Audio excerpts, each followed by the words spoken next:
Hi అండి, అందరూ ఎలా ఉన్నారు?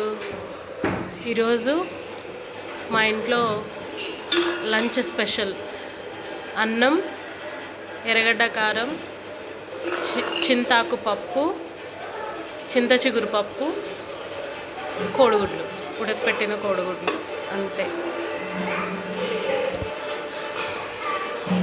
వేడివేడి అన్నం, చింత చిగురు పప్పు,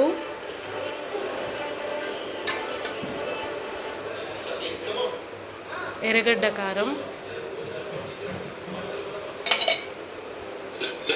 పెరుగు,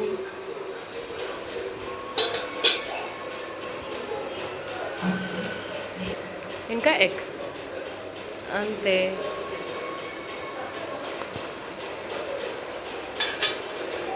బాగుంటే లైక్ చేసి